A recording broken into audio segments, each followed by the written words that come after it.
성경을 읽는 독자에게는 시점이 필요합니다. 크게 두 가지의 시점으로 읽을 때 성경은 아주 흥미롭고 재미있게 다가올 수 있어요. 첫 번째 시점은 3인칭 전지적 작가의 시점입니다. 3인칭 전지적 작가의 시점이란 그 드라마의 내용 안에 있는 등장인물이 아니라 그 드라마를 직접 써내려가는 작가의 입장인 거예요. 화제가 되었던 드라마 동백꽃 필 무렵을 뒤늦게 보고 있습니다. 너무 재밌어요. 저는 우리 동백이를 위협하는 까불이가 누군지 너무너무 궁금해요. 알고 싶어요. 제가 잡아줄 수 있으면 잡고 싶어요. 황영식과의 러브라인이 어떻게 될지도 너무 궁금해요. 이 드라마를 추천해 주신 분이 계세요. 제 아내거든요. 그래서 아내한테 물어봤어요. 그런데 알고 보면 재미없다고 끝까지 침묵을 지키고 있어요. 저도 결론을 알면 김 빠진 콜라 같을까봐 검색하고 싶은 욕망을 누르면서 보고 있거든요. 그러나 3인칭 전지적 시점의 작가는 달라요. 3인칭 전지적 시점의 작가는 이 모든 내용을 다 알고 있을 뿐만 아니라 결론을 만들어가는 스토리라인도 짤 수가 있는 거예요. 두 번째 시점은 1인칭 주인공 시점이에요. 1인칭 주인공 시점이란 내가 그 드라마의 등장인물이 되는 거예요. 아들을 혼자 키워야 돼요. 술집을 할 수밖에 없는 이 동백이의 인생의 무게를 공감하는 거예요.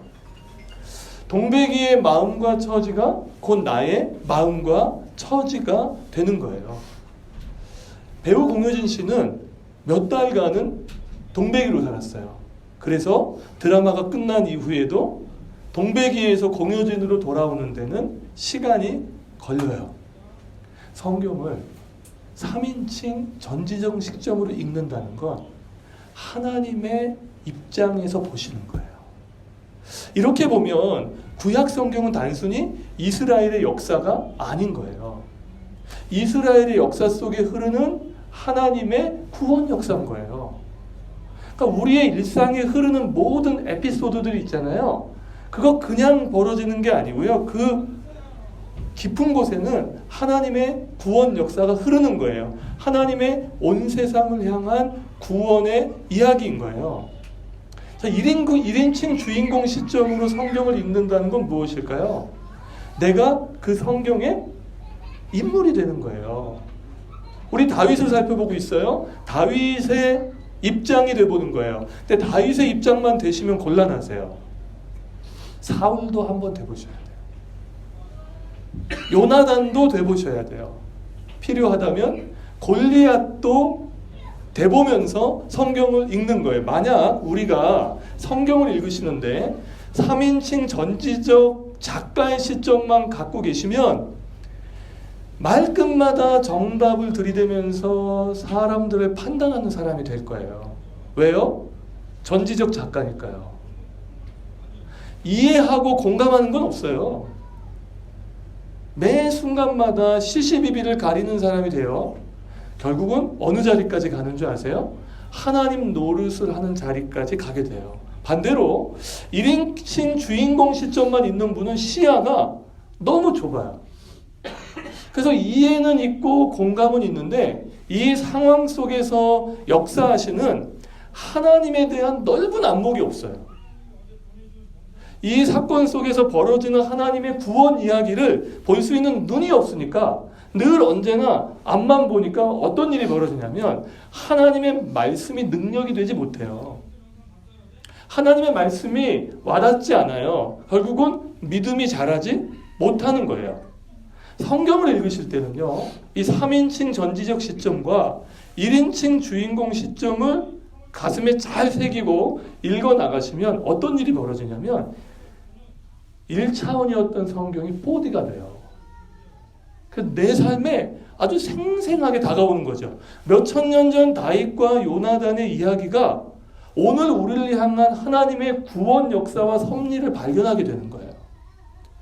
우리 교회가 우정 공동체로서 걸어가야 할 길을, 그 실마리를 찾을 수 있는 그런 단서가 되는 거예요. 오늘 다윗의 인생은 최대의 위기입니다. 한 나라의 최대 권력자의 시기를 받고 있어요. 더 큰 문제는 뭔지 아세요? 사울왕은요, 자신의 감정과 인격을 컨트롤할 수가 없어요. 정신줄이 나가버린 거거든요. 이게 무서운 거예요. 정신이 나간 거예요. 그런 사람이 시기의 대상이 돼요. 한 나라의 최고의 권력자인데요. 이 다윗의 인생은 이제 끝난 거예요. 무시무시한 살해의 위협 속에서 결정적인 도움을 주는 사람이 나타나요. 그게 누구예요? 요나단입니다. 너무나 아이러니하게도 다윗의 인생에 길을 내어주었던 그 요나단은 사울 왕의 아들이었잖아요. 그 아들이 요나단이 다윗의 인생의 길을 터주기 시작했던 거예요. 다윗이 이 요나단의 호의를요 잊지 않아요. 요나단에겐요 그 아픈 손가락 같은 아들이 있었어요. 무비보셋이에요. 이 무비보셋을요 최대한 다윗 때문에 선대를 베풀며 존중하고 호의를 갖추게 되었던 거예요. 그러니까 이런 상황 속에서 지금 다윗과 요나단의 이야기가 이제 전개가 되는데요. 그래서 다윗과 요나단의 이야기는 교회 안에서만이 아니라 교회 밖에서도 진정한 우정의 대명사가 됐는데요. 이 이야기를요 3인칭 전지적 작가의 시점으로 볼게요. 이 사건 속에서 진행되는 하나님의 구원 역사는 뭐예요? 다윗과 요나단이 우정만을 말하고 싶은 거예요? 아니에요. 한마디로 이거예요. 하나님께서 생사화복의 주관자시고 신앙 공동체의 절대적 결정권자이시며 왕이시다. 사무엘이 살던 시대는요, 각자 자기의 소견에 옳은 대로 행하는 시대였어요. 하나님을 무시하던 때였다고요. 교회 밖에 있는 분들이 그러는 건 이해돼요. 그러나 이스라엘이 교회 안에 있는 사람들이 하나님을 무시하고 각자 자기의 생각에 옳은 대로 행하는 이 시대는 너무나 어두운 시대였어요. 영적인 빛을 볼 수가 없는 시대였죠. 그때 하나님은 하나님을 경외하는 중심을 찾고 계셨어요. 다윗이 아니어도 괜찮아요. 하나님을 경외하는 사람을 찾고 계셨고 그 사람을 캐스팅하셨죠. 그리고 하나님은 그 다윗을 이스라엘의 왕으로 통치하게 하시면서 하나님의 구원 역사를 진행하고 싶었던 거예요. 그런데요, 이 하나님의 캐스팅과 계획이요, 인간적으로 볼 땐 불가능한 일이에요. 왕정 시스템에서 후계자는 누가 되는 거예요? 혈통적으로 승계되는 거예요. 왕정 시스템에서는요, 후계자는 철저히 혈통 중심이에요. 아니면 방법은 하나밖에 없어요. 반역하는 거죠. 근데 어느 날요, 선지자 사무엘이요, 사울왕의 눈치 보셨던 거 아세요? 사울왕에게 동선을 잃힐까봐 조심조심 가가지고 다윗에게 하나님의 이름으로 기름을 붓죠. 그리고 다윗을 하나님 나라의 왕으로 임명을 하게 돼요. 그런데 생각해 보세요. 이 임명식에 권위가 있을까요? 이런 거 아니에요? 은혜 받는 건 좋아요. 얼마나 은혜로워요. 기름 부음 받고 하나님의 성령으로 충만해지고. 그런데 이게 과연 세상이 볼 때는, 사울이 볼 때는 왕의 임명식 같은 권위가 있겠냐는 거죠. 아니에요. 이건 왕게임 놀이 같은 거예요. 사람이 볼 때는 아니라고요. 교회 안에 있는 이 은혜가 이 세상 밖으로 나가서 이 은혜로 살아도 과연 괜찮을까 할 때 우리의 삶에 물음표가 붙는 것과 똑같은 거죠. 그러나 하나님께서 세우신 이스라엘은 혈통이 아니라 하나님을 경외하는 중심과 믿음으로 세워지는 나라였어요. 하나님은요, 이 구원 역사를 뚝심 있게 진행해 가십니다. 우리가 망가뜨려 놓은 걸요, 하나님이 다시 회복시키세요. 우리는 실패해도요, 하나님은 실패하지 않으세요. 우리는 실수해도요, 하나님은 실수하지 않으세요. 그 하나님께서 결국 다윗을 한 나라의 왕으로 세우셨고, 그 다윗의 믿음의 계보를 통해서 온 세상의 구원자인 예수 그리스도가 오게 하셨어요. 바로 그 하나님의 구원 역사 속에 감자교회가 있는 거예요. 우리가 있는 거예요. 그래서 오늘 우리는 다윗이 예배했던 그 하나님을 똑같이 예배하는 거예요. 그때 만났던 그 하나님을 오늘 우리도 만나고 있는 거예요. 사무엘서의 2장에 보시면 사무엘의 어머니 한나가 나와요. 근데 이 한나가요, 기도를 시작하는데요. 이 당시에 이런 시대 정신으로는 너무나 듣기 어려운 기도를 합니다. 들어보세요. 하나님은 죽이기도 하시고 살리기도 하신다. 하나님은 높이기도 하시고 낮추기도 하신다. 하나님은 가난하게도 하시고 부하게도 하신다. 하나님을 대적하는 사람들은 산산이 깨어질 거다. 그렇게 기도하고 있어요. 하나님이 정하시면 막을 사람 없고요.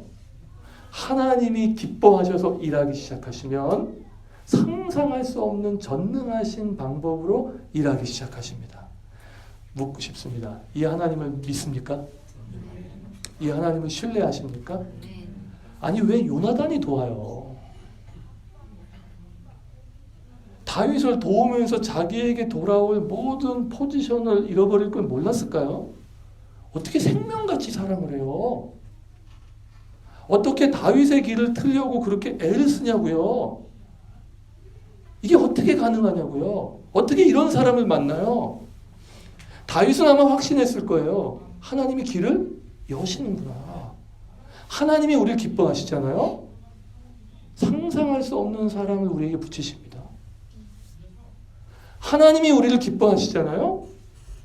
하나님의 전능하심이 우리를 휘감고 일하기 시작하면 요나단 같은 사람을 만나는 일들이 우리 교회 안에 일어나기 시작할 거예요. 이게 하나님의 구원 역사예요. 그래서요, 우리의 시선이요, 너무 우리 앞에만 있지 말고 빈자리가 보이시면 안 돼요.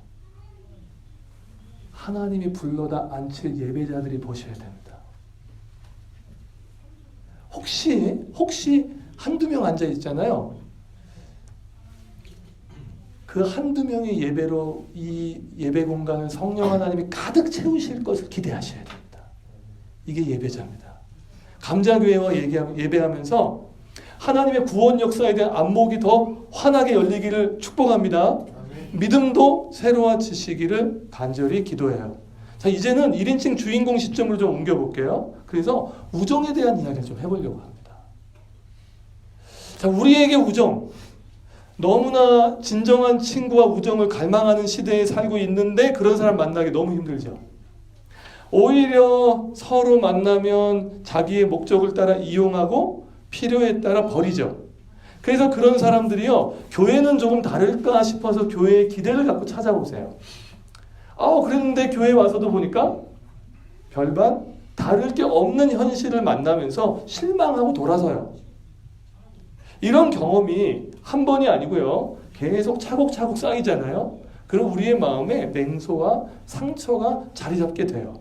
저 이해해요. 그런데요, 오늘 우리는, 다른 분들은 잘 모르겠고요, 오늘 우리는 하나님의 말씀 안에서 우정 공동체가 가야 할 길을 발견하고 그 길로 걸어가 보시지 않을래요? 우정 공동체.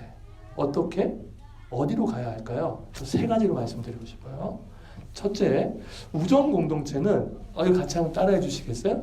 마음과 마음이 하나가 되어야 한다. 그렇습니다. 다윗과 요나단의 마음이 하나가 됐어요. 저는 근데 이 말씀에 딴지를 걸고 싶어요. 왜 그런가? 제가 마주하고 있는 현실은 하나가 되는 게 너무 어려워요. 아니, 한 집안에 사는 남편과 아내도 어떠세요? 하나 되셨어요? 네. 네네. 이따가 저기 아내분에게 조용히 물어보고 싶어요. 내 마음 같지 않은 현실을 만나요. 아니, 가족도요, 같은 집에 사는데 어느 날 보면 내 마음하고 왜 이렇게 달라? 하는 현실을 만나는데 다윗과 요나단처럼 하나가 돼요? 그럼 우리가 하나가 될 수 있는 그 이유가 어디 있는 거예요? 저는 여기에 아주 중요한 비결이 하나 숨어 있어요. 그걸 말씀드리고 싶어요. 다윗과 요나단의 마음과 마음 앞에는 한 가지의 표현이 생략되어 있어요. 생략되어 있는 표현은 살아있다는 거예요. 이런 거예요. 다윗의 살아있는 마음이 요나단의 살아있는 마음을 만난 거예요. 그렇다면 다윗과 요나단이 도대체 무엇에 살아있는 마음이었을까요? 하나님의 말씀인 거예요. 하나님의 말씀에 살아있는 다윗의 마음이 하나님의 말씀에 살아있는 요나단의 마음을 만나는 거예요. 그러니까 하나가 된다는 건 내 마음 같이 되는 게 아니에요. 내가 그 사람 마음 같이 되는 게 아니에요. 하나가 된다는 건 나나 저 사람이나 마음이 하나님의 말씀에 살아있을 때 그 마음이 연결되는 거예요. 커넥되는 거라고요. 그래서 하나님의 말씀은 하나가 되는 만남의 광장이 되는 거예요. 자, 우정이라는 말은요, 사람과 사람 사이의 정이에요. 그죠? 정이 우정이에요. 그래서 한국 사회는 특별히 어떤 문화인가요? 정의 문화예요. 정을 굉장히 소중하게 여기고요. 이 정이 없으면 정남이가 떨어지면 사람도 보고 싶어 하지 않아요. 이 정은 뭘까요? 초코파이인가요? 사람과 사람이 갖는 정서적 교감이죠. 그러니까 정서적 교감이 있을 때 이 정이 느껴지면요, 사람 마음이 따뜻해져요. 분위기도 굉장히 좋아지고요. 뭔가 온기를 느낄 때 사람은 마음을 열어요. 이게 우정이에요. 그래서 정이 쌓이면요, 그 우정이 깊어지기 시작해요. 그러나 정은요, 영원하지 않아요. 정은 변합니다. 정은 시들어요. 초코파이의 정을 먹기 위해서 오늘도 그 많은 대한민국 남자들은 오늘은 감자교회, 내일은 청라삼동 성당, 그 다음 주는 불교를 가면서 바꿔요. 우리나라의 대중가요 중에 트로트가 있잖아요. 이 트로트만큼 정에 대한 특성을 꼬집어서 이야기하는 가사가 없는 것 같아요. 이 가사 아실 거예요. 정 주고 마음 주고, 제가 리듬은 안 탈게요. 사랑도 좋지만 어떻게 돼요? 지금은 남이 되어 떠나가느냐. 얄미운 사람. 얄미운 사람. 그러면 교회는요, 잘 보셔야 돼요. 이 정을 어떻게 다루냐는 거예요. 정은요, 윤활유예요. 윤활유는 뭐냐면 돌아갈 수 있도록 분위기를 부드럽게 만들고요, 잘 움직일 수 있게 만드는 채널이에요. 정 뼈대가 아닙니다. 뼈대가 아니에요. 하나님의 교회의 뼈대, 그리스도인 우정 공동체의 뼈대는요, 하나님의 말씀이셔야 돼요. 만약에 하나님의 말씀의 뼈대가 없는데 그냥 정만 있잖아요. 근데 정이 주는 이 임팩트는 효과가 있어요. 한 1년 갈 거라고 봐요. 정이 만들어내는 이 부드러움은 확실히 우리로 하여금 호감을 갖게 해요. 그러나 뼈대가 정이 아니잖아요. 뼈대 없는 윤활유가 소용이 있나요? 없어요. 저는 이렇게 말씀드리고 싶어요. 뼈대 없는 윤활유, 정만 가득한 교회는 망해요. 정만 있으면 안 돼요. 그 교회는 온기 찾다가요, 예수 그리스도의 복음이 진리를 놓쳐버리는 경우가 생길 수도 있다는 거예요. 이 정이요, 한번 정서적으로 아주 복잡하게 얽히면 어떻게 돼요? 풀 수가 없어요, 이거를. 풀 수가 없어. 뼈대 없는 정은 그래요. 그런데 만약 그 교회가 하나님의 말씀이 기둥이에요. 뼈대예요. 근데 정이 있잖아요. 그럼 이 뼈대가 튼튼할수록 어떻게 돼요? 훨씬 더 자연스럽고 부드럽게 돌아가는 역할을 할 수 있다는 거예요. 그래서 우리 감자교회는요, 하나님의 말씀이란 뼈대 속에서 서로의 온기를 교감하는 것이 필요해요. 그렇게 마음을 쓰셔야 돼요. 그래서 어떤 경우에 하나님 말씀을 이야기하면 굉장히 드라이해 보일 수도 있지만 그렇지 않아요. 그 말씀의 뼈대가 될 때 우리 안에 있는 윤활유들이 흘러가면서 우리를 굉장히 부드럽게 자연스럽게 만들 수 있다는 거죠. 감자교회에 오시는 분들마다 묻고 싶어요. 마음이 지금 어디에 살아 계신가요? 마음은 보여요. 어디에 살아 계신가요? 오시는 분들마다 저는 기도합니다. 하나님의 말씀에 대해 살아나십시오. 하나님의 말씀에 대해 일어나세요. 그리고 그 말씀 안에서 우리의 인생을 튼튼히 뼈대를 만들어가는 공동체가 될 때 마음과 마음이 하나 된 이 다윗과 요나단의 우정의 공동체가 더 깊어질 수 있는 거예요. 두 번째, 한번 따라해 주시겠어요? 너와 나 사이에 하나님이 계셔야 한다. 옆에 있는 분에게 한번 해보세요. 너와 나 사이에 하나님이 계셔야 합니다. 다윗과 요나단이요, 앞으로 이제 마음을 나누면서 계속 대화를 하는데 이 대화 중에 가장 많이 쓰는 표현이 있어요. 너와 나 사이에 하나님이 계신다는 거예요. 하나님이 계신대요. 그러니까 다윗과 요나단의 그 우정은요, 그냥 니캉 내캉하면서 이렇게 그냥 개인적인 어떤 약속이 아니고요, 하나님께서 보증하시는 언약이 된다는 뜻이에요. 하나님이 보증하시는 언약 안에서 너와 나 사이에 하나님이 계신다. 제가 미국에서요, 저하고 정말 정을 나누던 형님 목사님이 계셨어요. 근데 이 목사님이 사모님과 이렇게 싸우실 때가 있잖아요. 있으시잖아요. 네. 싸우면요, 신기하게 그 타이밍에 한국에서 장모님이 날라오세요. 장모님이 오세요. 그래서 그 목사님과 사모님 사이에 장모님이 임재하세요. 장모님이 계셔요. 그러니까 근데 미국으로 오시니까 하루 이틀 있으면 연기라도 할 텐데 잠깐 휴전했다가 다시 가시면 뭔가 붙을 텐데 미국에 오시니까 하루 이틀 계신 게 아니잖아요. 뭐 한 주, 두 주, 많게는 한 달씩 계시니까 장모님을 의식하는 사위와 그 장모님을 의식하는 딸이 계속 그 의식하면서 말하고 행동하는 거죠. 처음에는 서로가 굉장히 가증스러웠다고 해요. 근데 이야기하다 보니까 자꾸 어떤 게 생기냐면 교감이 생기고 접촉이 생겨서 너와 나 사이에 장모님이 계셔서 부부관계가 회복되는 경우가 있었다는 얘기를 들었어요. 하나님이 우리 사이에 계신다는 건 바로 이겁니다. 너와 나 사이에 하나님이 계셔요. 우리의 예배를 하나님이 보고 계셔요. 우리 사이에 하나님이 계시는 거예요. 이거 말고 너와 나 사이에 이것만 있으면 안 돼요. 너와 나 사이에 하나님이 계셔요.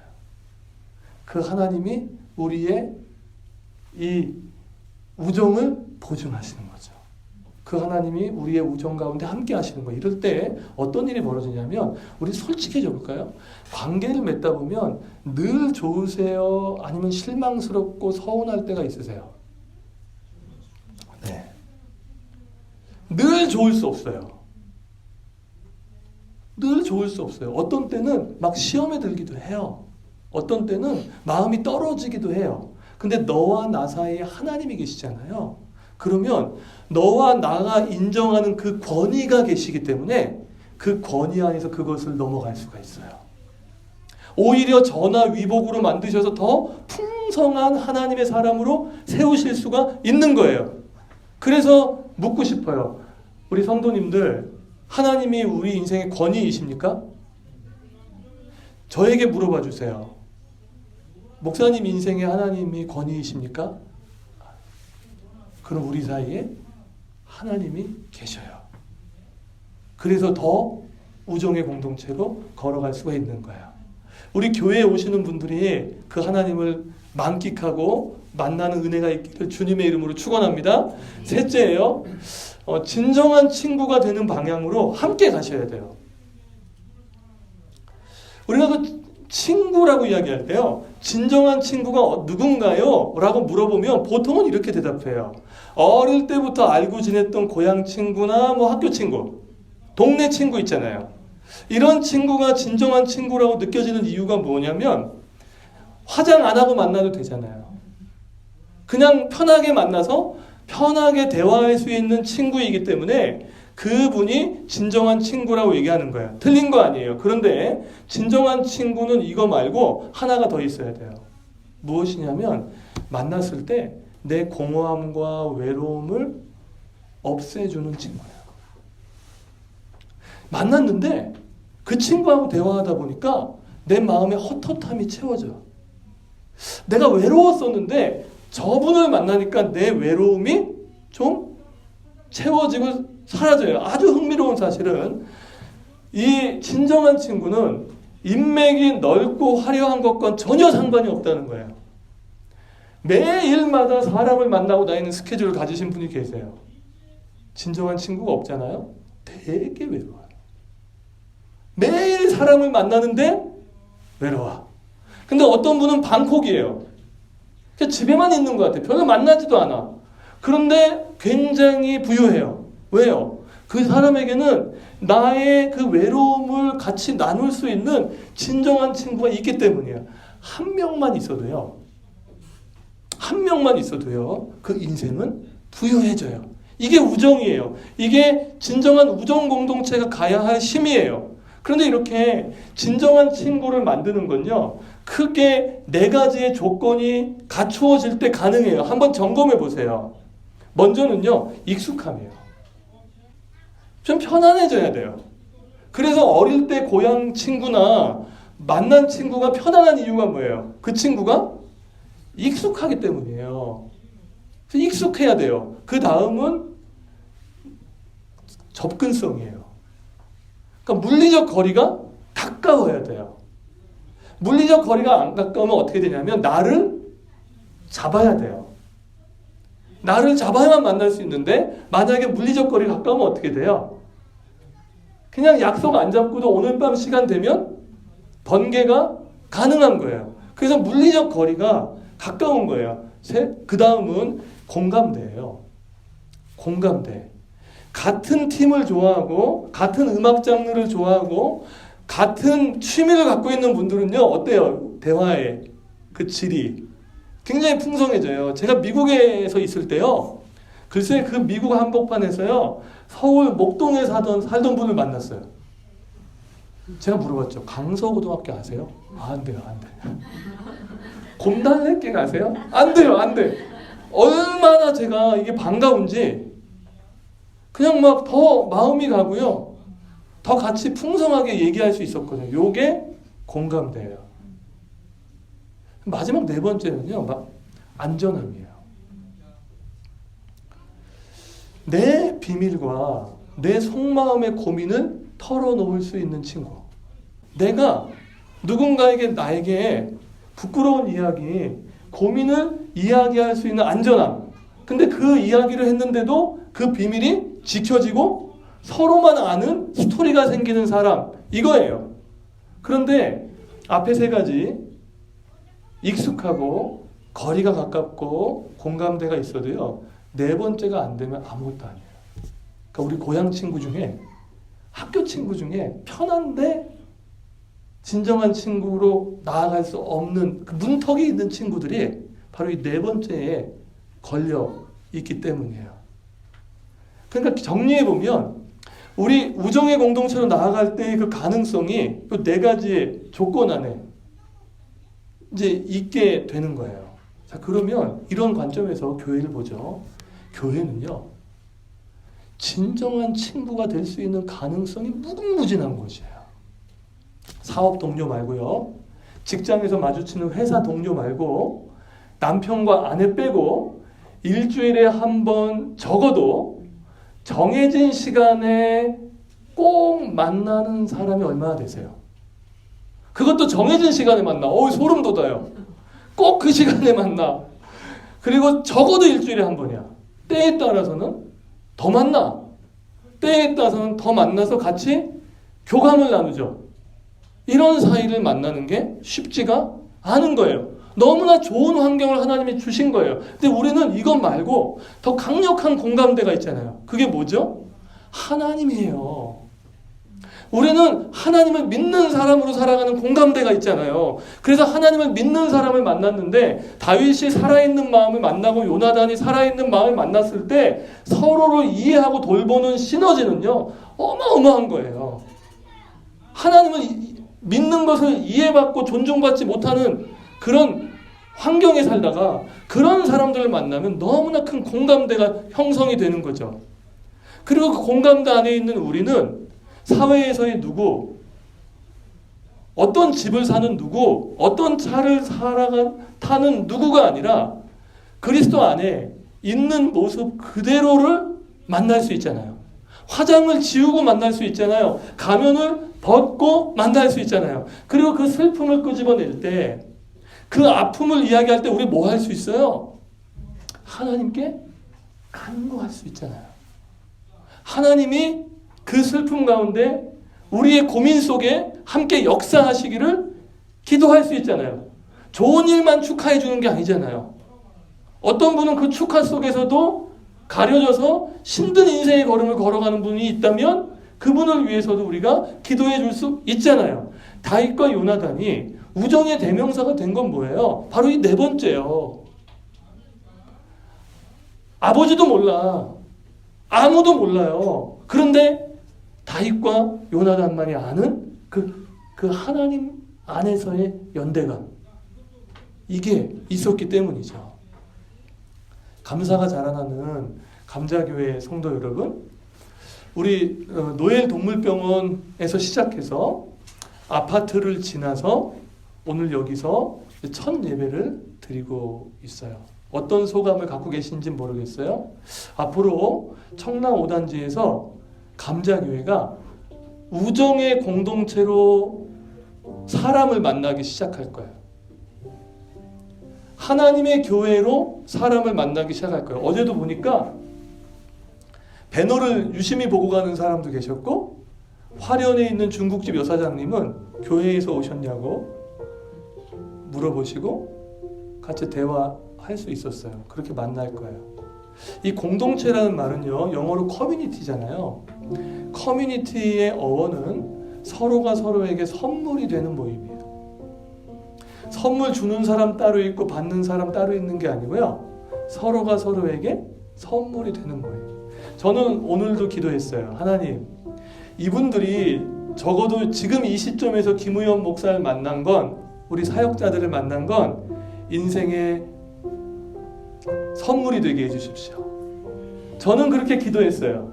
앞으로 여기서 만나는 분들이 제 인생의 선물이 되면 우리 공동체에 너무 깊어지겠다. 너무 좋아지겠다. 우리 그렇게 될 수 있어요. 왠지 아세요? 하나님을 향하여 살아있는 마음과 마음이 하나 될 수 있기 때문이에요. 왜인 줄 아세요? 우리 사이에 하나님이 계시기 때문이에요. 왜인 줄 아세요? 우리가 2020년 이 한 해도 이 예배당에서 감자교회란 이름으로 함께 우정을 나누어 갈 수 있기 때문이에요. 이 한 주간도요, 하나님의 은혜 안에서 담대하시고 우정의 공동체로 더 깊어지길 원합니다. 우리 한번 같이 따라해 주실래요? 우정의 공동체, 함께 가면 가능하다. 다 함께 해서 찬양할게요.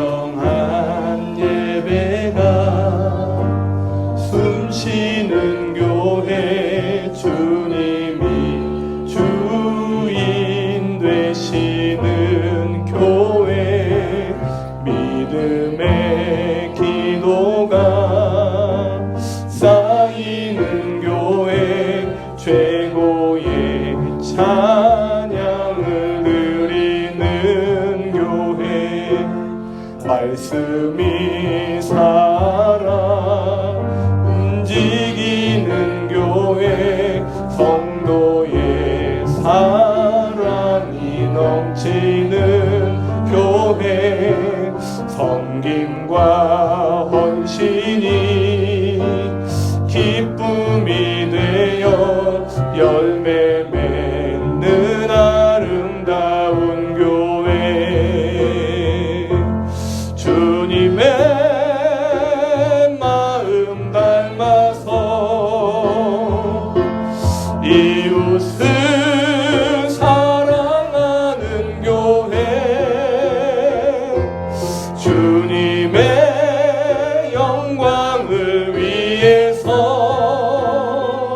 빛 대신 전하는 교회 사랑의 불꽃이 활짝 피어나 날마다 사랑에 빠지는 교회 주께서 사랑하는 우리 교회가 이런 교회 되게 하소서. 주님의 마음 닮아서 주님의 마음 닮아서 이웃을 사랑하는 교회 주님의 영광을 위해서 이 대신 주님 전하는 교회 사랑의 불꽃이 활짝 피어나 날마다 사랑에 빠지는 교회 주께서 사랑하는 우리 교회가 이런 교회 되게 하소서. 주께서 사랑하는 우리 교회가 이런 교회 되게 하소서. 자, 우리는 다윗과 요나단을 통해서 교회가 우정의 공동체로 깊어질 수 있는 길을 살펴봤습니다. 우리 이 시간 감자교회를 위해서 한번 기도하면 좋겠습니다. 하나님, 우리 감자교회가 사람을 얻고 세우는 교회일 뿐만 아니라 진정한 친구가 되는, 사실 나이가 친구의 장애는 아니잖아요. 우리 얼마든지 그리스도 안에서 나이와 세대를 초월해서 깊은 우정을 나눌 수 있는 공동체가 되게 해달라고, 우리 교회 가운데 그런 역사를 부어달라고 우리 함께 기도합시다. 하나님 아버지, 도와주시기를 원합니다. 하나님 역사해 주시기를 원합니다. 우리 감자교회가 정말 그런 교회가 되길 원합니다. 아버지 하나님, 인도해 주시기를 원합니다. 이곳에 첫 예배를 드리는 믿음의 증인들이 있습니다. 아버지, 우리가 인생을 살면서 여러 가지 일들을 보게 될 것입니다. 우리가 여러 가지의 상황을 만나게 될 것입니다. 하나님의 구원 역사 가운데 함께하여 주시고, 우리가 1인칭 주인공 시점으로 이것을 보게 하셔서 하나님의 은혜 가운데로 나아갈 수 있기를 원합니다. 아버지 하나님, 붙잡아 주시기를 원합니다. 우리가 하나님 공감대도 있고, 우리가 접근성도 있고 익숙하기도 하지만, 우리가 정말 지상에서 가장 안전한 곳, 기도를 부탁할 수 있고 내 사정을 이야기할 수 있는 교회가 될 수 있도록 아버지 하나님 은혜 베풀어 주시기를 원합니다. 그렇게 하나로 우정이 세워지길 원합니다. 아버지 하나님 역사하여 주십시오. 아버지 하나님 역사해 주시기를 소망합니다. 우정의 공동체로 깊어지기 원합니다. 서로가 서로에게 선물이 되는 공동체가 되기를 원합니다. 아버지 하나님 인도하여 주십시오. 아버지 하나님 역사해 주시기를 소망합니다. 하나님, 우리가 그런 우정의 공동체가 되기를 원합니다. 오 주님, 주께서 함께 해주시길 원합니다. 서로가 서로에게 선물이 되는 모임이 되게 해주시길 원합니다. 서로가 서로에게 하나님 은혜를 만날 수 있는 교회가 되길 원합니다. 도와주십시오 하나님.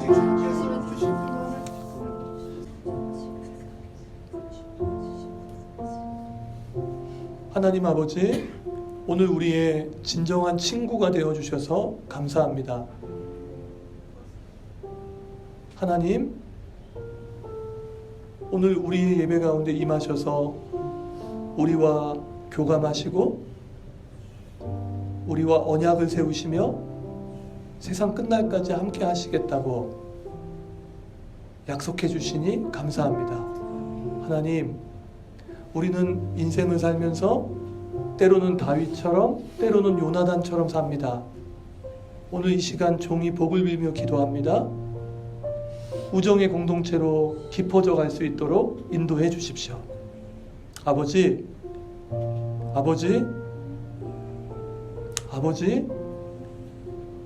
우정의 공동체로 우리가 함께 세워져 갈 수 있도록 이 시간에 하나님의 말씀에 대하여 살아있는 마음을 회복시켜 주십시오. 너와 나 사이에 하나님이 계신다라고 고백했던 이 고백처럼 우리 사이에 가장 위대한 권위자는 한 분이신데 그분이 하나님이심을 인정합니다. 아버지, 일주일에 한 번씩 만나서 굉장히 익숙한데 일주일에 한 번씩은 적어도 만나서 가까운데 공감대도 있는데 혹시 같이 교감하고 기도를 나누는 부분에 있어서 우리가 안전하지 않은지 한번 점검해 볼 수 있도록 도와주십시오. 그래서 우리 교회 공동체가 그 안전함을 다윗과 요나단 같은 그 안전함을 부어주셔서 서로 기도할 때 중보할 때 하나님 응답해 주십시오. 오늘 첫 예배를 드리면서 하나님 앞에 나와 드리는 모든 것들을 받으시고 앞으로 이 비어있는 자리 하나님이 불러다가 채우실 영혼들을 초대해 주십시오. 우리 주 예수 그리스도의 은혜와 하늘아버지의 놀라우신 사랑과 성령 하나님의 감화 감동 교통하심이 오늘 진정한 우정의 공동체로 함께 가기를 원하는 예배자들 위해 영원토록 함께 하시기를 축원합니다.